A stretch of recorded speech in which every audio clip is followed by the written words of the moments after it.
अच्छा, मुझे ये बताएं।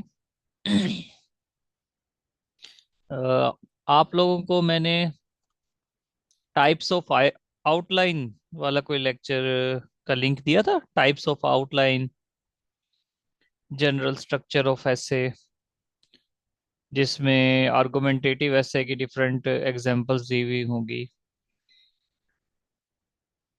इशू बेस्ड एसे की डिफरेंट एग्जांपल्स दी होंगी। ऐसा कोई लिंक शेयर किया था? नहीं किया? सर अभी तो जहन में नहीं आ रहा कोई ऐसा लिंक, क्योंकि सारे लिंक ओपन तो करता हूँ मैं। हो सकता है मेरे जहन से रह गया और मेरी नज़र से इधर उधर हो गया हो, लेकिन मैं ज़्यादातर लिंक सारे ओपन करता हूँ, स्टडी करता हूँ उनको। सही है। मेरे जहन में नहीं आ रहा। हाँ, हो सकता है ना शेयर किया हो। तो बस वो एक है ऐसे का ना, उसमें और मैंने बताया हुआ है कि एक जनरल स्कीम ऑफ ऐसे, मैंने जनरल स्कीम ऑफ ऐसे शेयर की थी। ठीक है, लेकिन टाइप्स ऑफ ऐसे जो है ना वो रह गया। तो खैर, वैसे तो ये होना चाहिए था कि पहले वो करते आप, फिर ये वाला लेक्चर जो अभी देने लगा हूं मैं। लेकिन मे भी टाइम की थोड़ी किल्लत हो जाए। एक दो दिन हमारे असल में डेमो होंगे ईएससी के। तो फिर मैं आप लोगों को बेहतर है कि वही आज वाला लेक्चर ये आप जनरल आउट गो थ्रू कर लेना। ठीक है, इसकी पीडीएफ भी शेयर करूंगा, सब कुछ समझाऊंगा, बताऊंगा पूरा ऐसे। नेक्स्ट 2 दिन या एक दिन, एक दो दिन आपने, नेक्स्ट जो कल वाला दिन है वो टाइप्स ऑफ ऐसे मैंने रिकॉर्डिंग शेयर कर दूंगा, आपने वो करनी है तसल्ली से, नंबर 1। परसों फिर आपने ये लेक्चर दोबारा देखना है। ठीक है, और ये लेक्चर दोबारा देखना है तसल्ली से। मे बी संडे को फिर मैं नेक्स्ट आर्गुमेंटेटिव ऐसे आपको करवा दूं। तो वंस अगेन ध्यान से समझें, ध्यान से। आपको इशू बेस्ड मैंने ऐसे करवा दिया है, किस तरह से उसकी आउटलाइन लिखते हैं, किस तरह से उसके केस स्टडीज को लिखते हैं, किस तरह से उसके पैराग्राफ बनाते हैं। ठीक है, ये सब मैंने आपको समझा दिया। हम इशू बेस्ड की तरफ आते हैं। इशू बेस्ड में भी एक आज मैं लेक्चर दूंगा आपको पूरा ऐसे। ठीक है, समझाऊंगा, बताऊंगा किस तरह से लिखा हुआ है, किस तरह से उसकी आउटलाइन लिखी हुई है, उसको आप अच्छी तरह से प्रैक्टिस करें। 1 2 दिन, मतलब उसको जुबानी लिख लें। जब आप उसको जुबानी खुद से भी लिखेंगे तो आपके जहन में ऑटोमेटिक वो इम्प्रिंट हो जाएगा। उसका स्ट्रक्चर आपके जहन में बैठ जाएगा।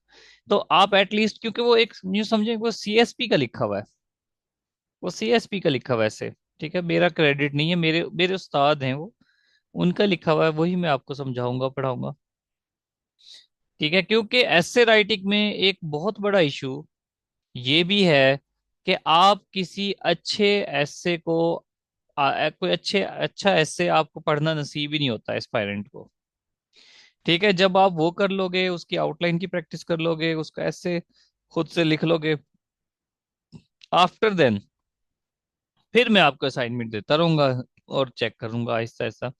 कम से कम 3 से 4 ऐसे जो है ना वो आप खुद से लिखोगे और मैं इवेलुएट करूंगा। ठीक है भाई, कोई इशू है यहाँ तक किसी को? हाँ सर। ठीक है भाई, किसी को कोई इशू हो, पीठ पीछे नहीं बातें करनी। क्योंकि डिफरेंट जहन के लोग होते हैं, डिफरेंट जहन के स्टूडेंट्स होते हैं। मुल्तान में एक बहुत बड़े टीचर थे इंग्लिश के। तो मैं तो नहीं पढ़ा, मैं जब हॉस्टल में रहता था तो एक कॉलेज में बहुत बड़े टीचर थे, प्रोफेसर थे, बहुत अच्छी इंग्लिश पढ़ाते थे, बेशुमार एडमिशन्स होते थे उनकी वजह से। लेकिन मेरा एक दोस्त, उसने उस कॉलेज में एडमिशन लिया हुआ था, उसको नहीं समझ आती थी उनकी। तो डिफरेंट माइंडसेट के स्टूडेंट्स होते हैं, जाहिर है कुछ स्टूडेंट्स ऐसे होते हैं वो कहते हैं बस हमें मटेरियल दे दो, हम तैयार करें। ठीक है, जाहिर है उनके पास में भी टाइम की भी किल्लत हो। आप लोग भी, आप लोगों को मैं, अब कल अफगानिस्तान के से रेलेवेंट मैंने आपको एक फाइल शेयर की थी, उसमें आपको हिस्ट्री भी दी। ठीक है, इकोनॉमिक सर्वे की रिपोर्ट्स भी थी, फैक्ट्स एंड फिगर्स थे उसमें। तो आप लोग असाइनमेंट बनाने की तो दूर की बात है, आप लोग अप्रिशिएट भी नहीं करते कि भाई अच्छी फाइल है या ठीक है नहीं है, एटसेट्रा। टीचर को तो बस यही बचता है ना कि अगर वो कोई मेहनत करता है, आपको कुछ मटेरियल शेयर करता है। तो बहरहाल, अब वंस अगेन मैं रिपीट कर रहा हूँ, हम क्या करेंगे अब। एक मेरा लेक्चर है ऑलरेडी जो अपलोड हुआ हुआ है, वो मैं आपके साथ शेयर करूंगा। Types of essays. ठीक है, टाइप्स ऑफ एसे में आर्गुमेंटेटिव और इशू बेस्ड एसे की आउटलाइन पे भी बताया हुआ है कि कौन कौन सी आउटलाइन है, किस तरह से लिखनी होती है। उसमें एग्जाम्पल्स भी हैं, काफी डिटेल से बहुत सारी एग्जाम्पल्स हैं, पास्ट पेपर्स में आए हुए हैं वो ऐसे कि ये इशू बेस्ड ऐसे है, ये आर्गुमेंटेटिव है। कोई आर्गुमेंटेटिव और इशू बेस्ड होते कौन से हैं, उस पर डिटेल से बात है। आज हम आर्गुमेंटेटिव की एग्जाम्पल ले लेंगे। ठीक है, उसकी आउटलाइन को ध्यान से पढ़ेंगे, समझेंगे, और वो लिखा हुआ कैसे है, उसका इंट्रोडक्शन किस तरह से लिखा हुआ है, उसका कंक्लूजन किस तरह से लिखा हुआ है, उसके बॉडी पैराग्राफ किस किस किस्म के हैं और किस तरह से आपस में कनेक्टेड हैं, ये सब हमने आज के लेक्चर में देखना है। आज आपने ये करना है, और कल जो है ना वो क्लास नहीं हो पाएगी, परसों मैं कोशिश करूंगा इंशाल्लाह। अदरवाइज आपने इसको अच्छी तरह से प्रैक्टिस करना है। एक ये ऐसे हो जाएगा, ये आर्गुमेंटेटिव हो जाएगा, उसके बाद फिर संडे को वंस अगेन एक और आर्गुमेंटेटिव ऐसे हम कर लेंगे, तो दो ऐसे हो जाएंगे। इनको आपने अच्छी तरह से प्रैक्टिस करनी है। दो ऐसे ये वाले आर्गुमेंटेटिव, चार इशू बेस्ड आपको शेयर किए हुए हैं। ठीक है, एक दो का मटेरियल भी शेयर किया हुआ है इशू बेस्ड का। ठीक है, ये जब हो जाएंगे आप तैयार कर लोगे, एक मरतबा टेस्ट दे देना। ठीक है, एक मरतबा इनको इन्हीं को अच्छी तरह से तैयार करके टेस्ट दे देना। उसके बाद जब ये तैयार हो जाएंगे, आप कहेंगे सर हाँ ये तो ओके है। 90% चांस है कि इससे हटके ऐसे नहीं आएगा। 90% इसमें से ही आएगा। जो चार इशू बेस दिए हुए हैं, कुछ का मटेरियल शेयर किया हुआ है, ये आर्गुमेंटेटिव जो करवाऊंगा ये भी एज सच इंपॉर्टेंट है, एज सच। तो एन मुमकिन है कि इससे हटके ऐसे नहीं आएगा, लेकिन फिर भी अगर आ गया तो कौन से पॉसिबल हैं वो 10% में, वो हम करेंगे, वो आपसे मैं करवाऊंगा। उसको आपने ही करना है और जुबानी तैयार करके लिखना है।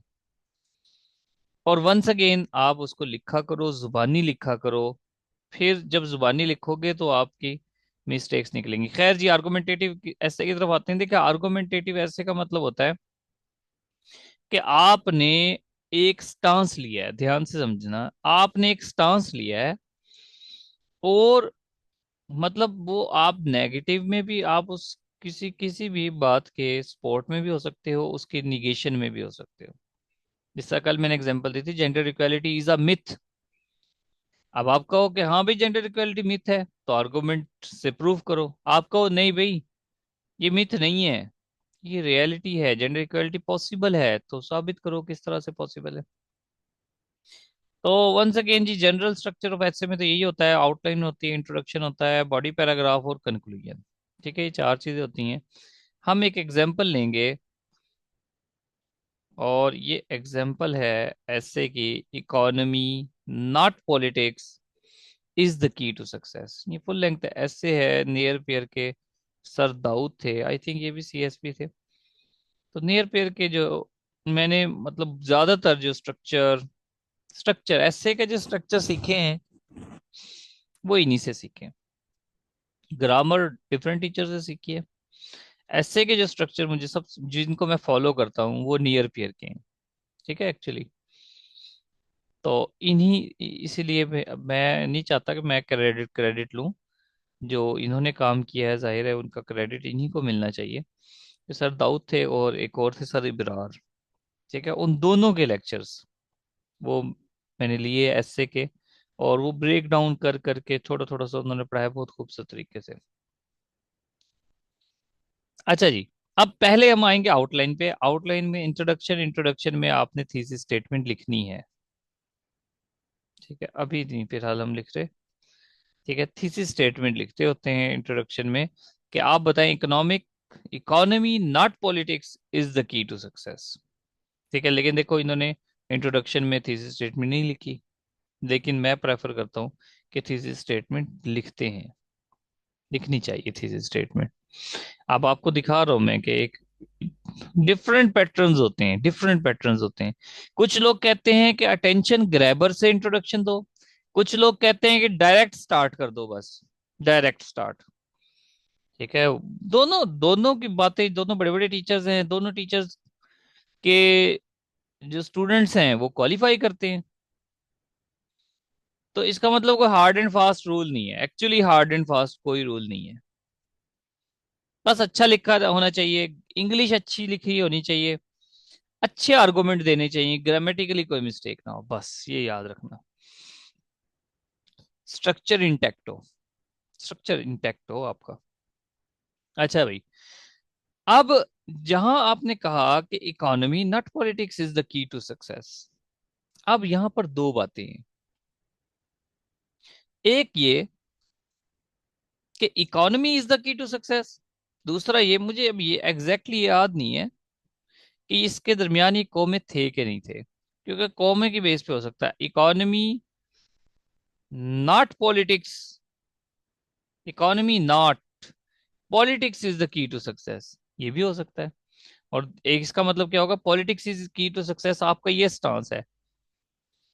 अगर कौमे हटा देता है ना, कौमे हटा देता है, अब वो कौमे हटा दिया उसने, यहां पर पॉसिबिलिटी है कि आप कोमा इकोनॉमी के बाद लगाते हो, अगर इकोनॉमी और पॉलिटिक्स के बाद लगा देते हो तो ये आप पर है, आप क्या कह रहे हो, economy is the key to success.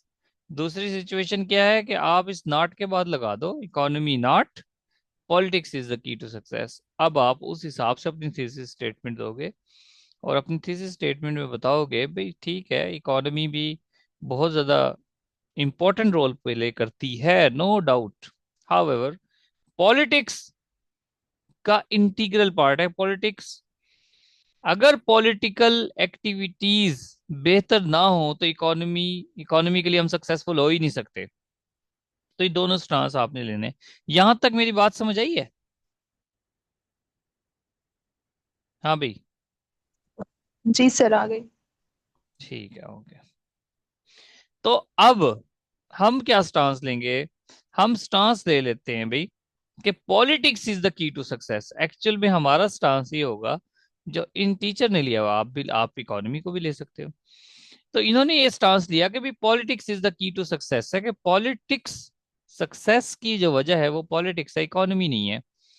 जब आप ये स्टांस लेते हो अपनी थीसिस स्टेटमेंट में ये मेंशन कर देते हो, नंबर वन। अच्छा, नंबर टू, फिर जब आप स्टार्ट करते हो तो आप काउंटर पर्सपेक्टिव भी देते हो और उधर लिख देते हो, ये आउटलाइन है, आपने लिखा economy not politics is the key to success, ये आपका स्टांस नहीं है। इकोनॉमी, आप इसमें क्या कह रहे हो, आप पहले वो बात कर रहे हो जो आपके अगेंस्ट जा रही है, हौसला है ये आपका, ये आपका हौसला है। आपने कहा economy is the key to success, ये आपकी बात नहीं है। आगे आपने लिख दिया अ काउंटर पर्सपेक्टिव। ध्यान से समझना इस बात को, ये वाली जो बात है ना, ये पॉइंट, ये हेडिंग नहीं देनी आपने इसको, ये जस्ट है समझाने के लिए कि काउंटर पर्सपेक्टिव ऐड करना है। इसको हम थोड़ा सा आगे लेके चलते जाते हैं। आपने क्या करना है, आपने इधर मेंशन करना है कॉलन लगा के अ काउंटर पर्सपेक्टिव, यानी कि ये काउंटर पर्सपेक्टिव है, क्योंकि आपकी थीसिस स्टेटमेंट ने बता दिया ऑलरेडी कि भाई मेरा स्टांस क्या है कि politics is the key to success actually. अब जो लोग, अब इसको ना बहुत ही ध्यान से देखें, आर्गुमेंटेटिव इतना आसान नहीं होता। आर्गुमेंटेटिव में आपको ब्रॉड नॉलेज चाहिए होता है, ब्रॉड नॉलेज चाहिए होता है। अब ध्यान से एक चीज को समझें, जब आप प्रूव क्या कर रहे हो कि economy is the key to success, जबकि आपने इसकी निगेशन की है। जो लोग मानते हैं कि economy is the key to success है, आपने उनकी राय का एहतराम किया है, बहुत ही खूबसूरत बात है। आपने उनकी राय का एहतराम किया है। आप ये बताओगे, एक्चुअल में आप बता ये चाह रहे हो कि जो लोग समझते हैं कि economy is the key to success है, वो समझते क्यों है, नंबर वन। नंबर टू, कि अगर वो समझते हैं लेकिन वो गलत समझते हैं, एक्चुअल में वो गलत समझते हैं, ऐसा है नहीं, तो साथ के साथ ही आपने उसकी बात को निगेट कर देना है, साथ के साथ ही काउंटर कर देना है कि वो समझते हैं कि इकोनॉमी की टू सक्सेस है बट है नहीं। यहां तक बात समझ आई है कि ऊपर से गई? यस नो करते रहें ताकि जो है ना, मुझे पता लगे कि हाँ भाई होश में है सब। सर समझ आई भी है, लेकिन अभी कंफ्यूजन सी चल रही है कि हमने उसकी बात को मान भी लेना है और उसको फिर जो है ना वो रिजेक्ट भी कर देना है। हाँ, रिजेक्ट करना है। अभी देखो किस तरह से करेंगे हम। हमने बताना है हमारा स्टांस क्या था, बस थोड़ी सी इस तरह इसको जरा पिक करना है ना। हमारा स्टांस ये है कि politics is the key to success, ये स्टांस हमने लिया हुआ है। लेकिन हम अपने स्टांस को प्रूव करने से पहले ये बता रहे हैं कि कुछ लोग ऐसे हैं जो इकोनॉमी को की टू सक्सेस समझते हैं। वो क्यों समझते हैं? वो इस वजह से समझते हैं, दो तीन बातें हमने नीचे बता दी हैं। और हमने इस अंदाज से बतानी है कि उनको गलत फहमी है। मिसाल के तौर पे, economic relations between the masses have long preceded the emergence of political system. कुछ लोग ये समझते हैं कि भाई लोगों के दरमियान, देखो पॉलिटिकल सिस्टम तो बाद में आया ना दुनिया में। जो इकोनॉमिक रिलेशन थे लोगों के दरमियान, इकोनॉमिक सिस्टम, देखो इकोनॉमिक सिस्टम पहले आया, पॉलिटिकल सिस्टम तो बहुत बाद में आया। तो इस वजह से समझते हैं कि economy is the key to success है। ठीक है, वो जो शुरू में जो लेन देन शुरू हो गया था कि भाई आप हमें सब्जी दें हम आपको फ्रूट देंगे, वो लेन देन इकोनॉमिक सिस्टम का था ना। तो वो तो पॉलिटिकल सिस्टम से पहले एमर्ज हुआ। नंबर वन, दूसरे लोगों का स्टांस ये है। नंबर दो, economic progress is a precursor to a stable and accountable political system. ये दूसरा पैराग्राफ है, एक्चुअली हम एक मर्ज भी कर सकते हैं। दूसरी बात, दूसरी वजह क्या है? ये आर्गुमेंट दे रहा है उस दूसरे बंदे की मुखालिफ का आर्गुमेंट दे रहे हैं। Economic progress is a precursor to a stable and accountable political system. यानी कि अगर आपके पास रोटी नहीं होगी, पेट ही नहीं भरा होगा, तो क्या पॉलिटिकल सिस्टम अच्छा होगा? पॉलिटिकल सिस्टम का क्या करना है भाई? जो जिन लोगों का पेट ही भरा हुआ ना हो, तो क्या उस सोसाइटी में अकाउंटेबल और स्टेबल पॉलिटिकल सिस्टम हो सकता है? इम्पॉसिबल। चुनाचा ये भी उनका आर्गुमेंट है कि इकोनॉमिक प्रोग्रेस, इकोनॉमी जो है वो एक की टू सक्सेस है। Without delivering a sustainable economy, जब तक इकोनॉमी सस्टेनेबल नहीं होगी, politicians cannot win the trust of masses and open the doors for the interference of undemocratic actors। तो पॉलिटिकल जो लोग विन ही नहीं करेंगे पॉलिटिकली। आज लोग अगर भूखे मरने लग जाएं, तो क्या पॉलिटिशियंस को वोट देगा? तो टैक्स देगा नहीं। तो ये आपने उसको आर्गुमेंट दे दिया। आप पीपीएससी लेवल पर अगर आप ये आ जाता है, आप ये अटेम्प्ट करना चाहो, तो फिर दो आर्गुमेंट दे दो बस। तीन पैराग्राफ ना बनाओ, दो बना दो। ये तो जनाब हमने बात कर दी उसकी, अपने मुखालिफ की। फिर हमने अपने आर्गुमेंट्स के साथ, अब हमने इतने स्ट्रॉन्ग आर्गुमेंट देने हैं, इतने स्ट्रॉन्ग आर्गुमेंट देने हैं कि उसकी जो बात थी काउंटर पर्सपेक्टिव मांद पड़ जाए। उस काउंटर पर्सपेक्टिव को निगेट करने के लिए अब हम अपने आर्गुमेंट देंगे। कैसे? ये आउटलाइन है। How is politics and not economy the primary factor behind the success of nation. वो कहता है कि पॉलिटिक्स किस तरह से, प्रूव करो, how is politics and not economy the primary factor behind the success of nation. एक बात थी जो हमने काउंटर पर्सपेक्टिव में की, एक बात है, देखो वो तो तीन पैराग्राफ लिख दिए हमने जो कि हमारे मुखालिफ के थे।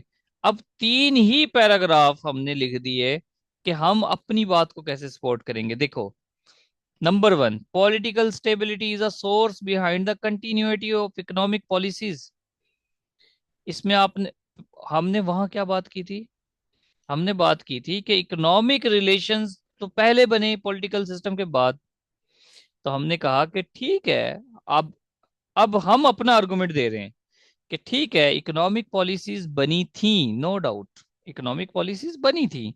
लेकिन अगर पॉलिटिकल सिस्टम ही ना वजूद में आता, तो क्या इकोनॉमिक पॉलिसीज कंटिन्यू रह सकती थी? कभी भी नहीं। वो इकोनॉमिक पॉलिसीज को कंटिन्यू करने के लिए ही तो पॉलिटिकल सिस्टम आया। चुनाचा हमारा आर्गुमेंट यह है कि पॉलिटिकल स्टेबिलिटी वजह बनी हुई है इकोनॉमिक पॉलिसीज की कंटिन्यूटी की। अगर पॉलिटिकल स्टेबिलिटी नहीं होगी, पॉलिटिकल सिस्टम ही नहीं होगा, तो इकोनॉमिक पॉलिसीज खत्म, इकोनॉमिक पॉलिसीज का वजूद ही नहीं रहेगा। हाँ भाई, तोड़ दिया ना पहला आर्गुमेंट उसका, यस या नो? यस जी सर। सर। हाँ, मजा आया कि नहीं आया? जी सर। हाँ, अब नेक्स्ट देखो, a strong political system ensures rule of law which protects the economic rights of people and creates an environment conducive for growth. यहां पर दूसरा आर्गुमेंट क्या था? Economic progress is a precursor to a stable and accountable political system. कि economic progress वजह बनती है strong stable political system की। हमने अपने आर्गुमेंट में बताया कि भाई अगर पॉलिटिकल सिस्टम स्ट्रॉन्ग होगा, पॉलिटिकल सिस्टम स्ट्रांग होगा, तभी तो लोगों के इकोनॉमिक राइट्स सेव होंगे। तो इकोनॉमिक राइट्स उसी सूरत में सेव हो सकते हैं कि जब पॉलिटिकल सिस्टम स्ट्रांग हो। पॉलिटिकल सिस्टम का वजूद में आने का मकसद ही यही था। दो लोगों ने आपस में तिजारत की, दोनों के दरमियान फड्डा पड़ गया, फैसला कौन करेगा? लीडर। लीडर कौन है? पॉलिटिकल सिस्टम का ही होता है ना। तो इकोनॉमिक इकोनॉमी तो वो उस चीज को डील ही नहीं कर रही। तो अगर वो जो फटा पड़ गया वो तो आपस में कत्लो गारत हो जाएगी, तो कंट्रोल कौन कर रहा है? Political system. तो पॉलिटिकल सिस्टम ही इकोनॉमिक राइट्स को प्रोटेक्ट करता है। ठीक है, फिर थर्ड देखें। यहाँ पे क्या कहा था हमने इधर point, without delivering a sustainable economy politicians can not win the trust of masses. Third point हम देते हैं कि politics ensures good governance by ensuring oversight over bureaucracy. ठीक है, ब्यूरोक्रेसी को ओवरसाइट करती है for the effective implementation of economic policies.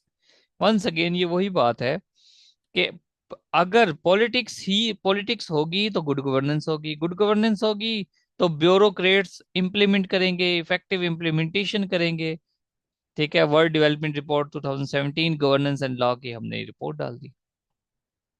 थोड़ा सा स्ट्रक्चर अभी, तो ये हो गए अपने ख्यालात, हमारे जस्ट आर्गुमेंट्स दिए हैं अभी। इसको और मजबूती लेकर आएंगे हम। बताता हूं किस तरह से। यहां तक बात क्लियर हो गई है क्या, किस तरह से हम चले?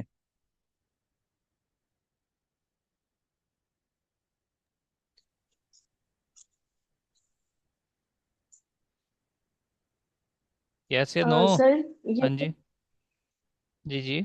सर ये जो एन पे, ये केस एंड पॉइंट है, ये जो एन पे था। हाँ जी, हाँ जी, तो बिल्कुल। सर ये कुछ इनकम्प्लीट सा क्यों लग रहा है? क्या लग रहा है? गवर्नेंस एंड लॉ कुछ इनकम्प्लीट सा लग रहा है ये। मुझे नहीं समझ आई ये क्या है। नहीं, वर्क डेवलपमेंट रिपोर्ट। ये बस ये डिटेल नहीं डाली ना, ऐसे सिंपल सा वैसे लिख दिया। सर है क्या ये? ये आगे रिपोर्ट ये उसकी, नहीं इसकी रिपोर्ट पता नहीं मैंने क्रॉप कर दी क्या कर दी। ये आगे डिटेल पैराग्राफ में देंगे ना।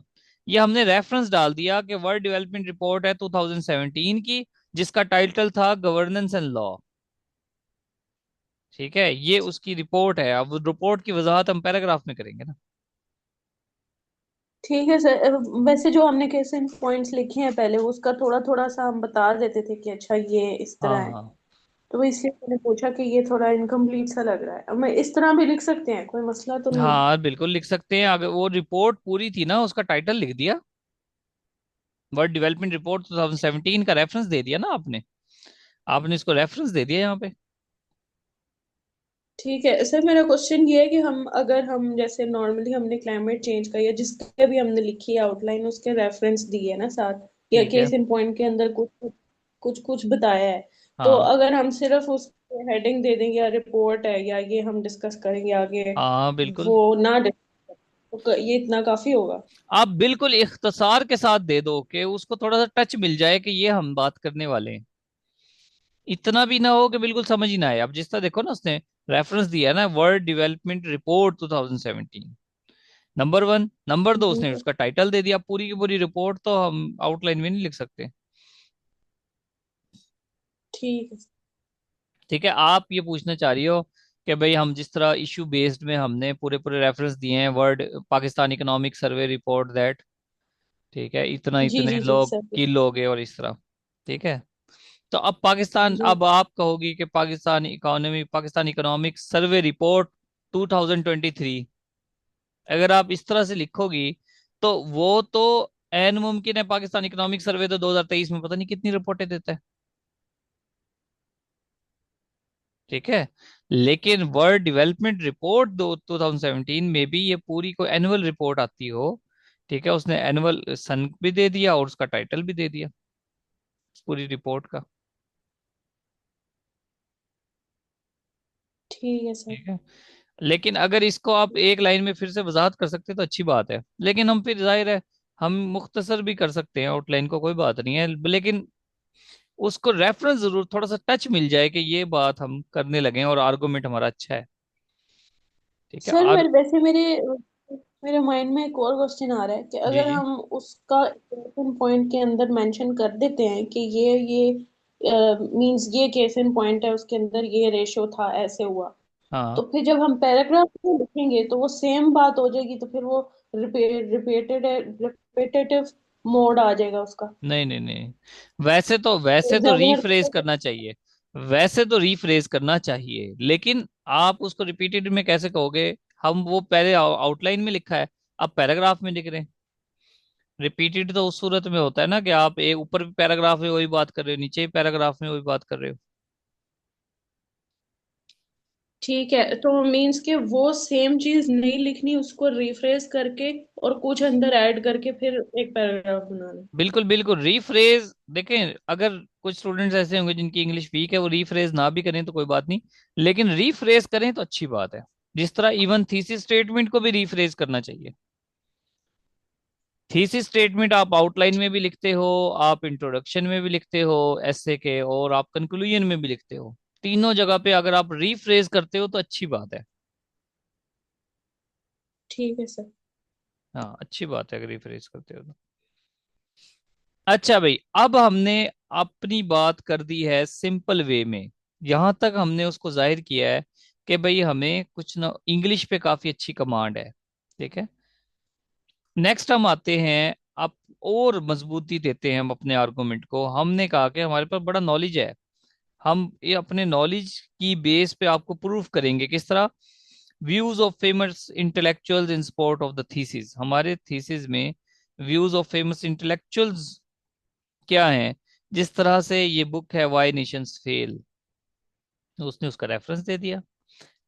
वो कहता है, और उसके राइटर्स भी लिखा, economist Daron Acemoglu and James Robinson argue in why nations fail. ठीक है। अब यहाँ पे आर्ग्यू लिखा है, प्रेजेंट इंडेफिनिट, पास्ट नहीं लिखा, क्योंकि वो बुक है तो बुक में वो आर्गुमेंट दे रहे हैं, अभी भी दे रहे हैं। वो कहते हैं कि strong political institutions are necessary prerequisite for inclusive economic institutions. आपने रेफरेंस दे दिया। अब ये पूरी डिटेल तो नहीं दे सकते ना आप बुक की, आपने उसने बस ये बता दिया कि आपको डेरन एसी मोगलो का नाम आता है, जेम्स रॉबिन्सन का नाम आता है, वाई नेशंस फेल का नाम आता है। Britain's political revolution and development of democratic institutions paved way for industrial revolution। ये भी एक और एग्जांपल दे दी। बर्तानिया जब हमारे पास आया, सॉरी, बर्तानिया के अंदर पॉलिटिकल रेवोल्यूशन आया, Britain's political revolution and development of democratic institutions. जब पॉलिटिकल रेवोल्यूशन आया, डेमोक्रेटिक इंस्टीट्यूशंस डेवलप हुए, तभी इंडस्ट्रियल रेवोल्यूशन आई। इंडस्ट्रियल रेवोल्यूशन आ रही है 1750 में मेरे ख्याल से, 1712 में इंजन डेवलप हुआ, 1750 में इंडस्ट्रियल रेवोल्यूशन आई। तो उससे कहता है इंडस्ट्री, अब देखो कहाँ की बात कहाँ पे जोड़ी है। इंडस्ट्रियल रेवोल्यूशन की चाहे जो मर्जी वजह हो, लेकिन उसने यही कहा कि जब तक बर्तानिया में पॉलिटिकल रेवोल्यूशन नहीं आया था, इंडस्ट्रियल रेवोल्यूशन भी नहीं आया था। तो इंडस्ट्रियल रेवोल्यूशन जो आया तो बर्तानिया में कामयाबी तभी हुई ना, जब वो डेमोक्रेटिक इंस्टीट्यूशंस डेवलप हुए। समझ आई पॉइंट की? कुछ भी बात को घुमा के एक बात हमने कर देनी है। Next, case studies. अब इसमें केस स्टडीज आप अलग से डाल दो, कोई बात नहीं है। क्या जी? सिर्फ केस स्टडीज नहीं लिखा इन्होंने, देखो ये केस स्टडीज आप इसको काट देना है। ये नहीं लिखना आपने। ये केस स्टडीज जस्ट समझाने के लिए कि केस स्टडीज लिख रहे हैं। लिखना आपने क्या है, how does domestic politics of nations determine their economic success. How does domestic politics of nations determine their economic success? किस तरह से इकोनॉमिक सक्सेस को determine करते हैं डोमेस्टिक पॉलिटिक्स। ठीक है, यानी कि एक कंट्री उसके अंदर जो पॉलिटिक्स हो रही है वो किस तरह इकोनॉमिक सक्सेस की बाइस बनती है। जी मिसाल के तौर पे न्यू डील हुई थी यूनाइटेड स्टेट्स में, कैसे हुई न्यू डील से? क्या कहते थे उसको, जो माशी बदहाली थी 1930 में आई हुई थी, क्या कहते हैं यार, आप में से किसी को नहीं पता, यूएस में जो आई थी, मतलब माशी बदहाली का शिकार था यूनाइटेड स्टेट्स। ठीक है, तो जब फ्रैंकलिन डी रोजवेल्ट प्रेसिडेंट बने तो उन्होंने न्यू डील लेकर आए, यानी कि पॉलिटिकल रिफॉर्म्स लेकर आए। उसी की वजह से फिर वो क्या हुआ कि इकोनॉमिक बदहाली से अमेरिका निकला। ये एग्जांपल दे दी आपने, केस स्टडी दे दी। फिर मलाइशिया जो कि एशियन टाइगर बन गया, कैसे बना? महातीर मोहम्मद, महातीर मोहम्मद की पॉलिटिकल पॉलिसीज की वजह से बना। फिर जापान जो इकोनॉमिक पावर हाउस बन गया वर्ल्ड वॉर 2 के बाद, इतने नुकसान के बाद, कैसे बना? Reforms in the political system. फिर comparison of political systems and economic outlook of North Korea और साउथ कोरिया। ठीक है, नॉर्थ कोरिया और साउथ कोरिया मतलब किसी का पॉलिटिकल सिस्टम अच्छा है तो उसके इकोनॉमिक सिस्टम भी अच्छे हो गए। क्लास दोबारा ज्वाइन करना जी एंड होने के बाद। फिर ये हमने दे दिया डोमेस्टिक का, how does the global politics determine the fate of nation. ठीक है, ग्लोबल इस एरिना में देखें जहां पर पॉलिटिकल रिलेशंस अच्छे हैं, स्टेबल हैं, पीसफुल हैं, वहां वहीं पर सस्टेनेबल प्रोग्रेस भी है। यूरोप में देख लें, ठीक है, कंट्रीज आपस में पॉलिटिकली स्टेबल हैं तो इकोनॉमिक रिलेशन, इकोनॉमिकली भी वो प्रॉस्पेरस है। यूरोपियन यूनियन देखो, इसने आगे एग्जांपल दे दी, European Union economic free zone became possible only after the establishment of strong political ties between European nations after World War II। ये जो free economic zone, trade zone बने हैं, यूरोपियन यूनियन बनी है, कैसे बनी है? जब पॉलिटिकल टाइज स्ट्रोंग हुए हैं।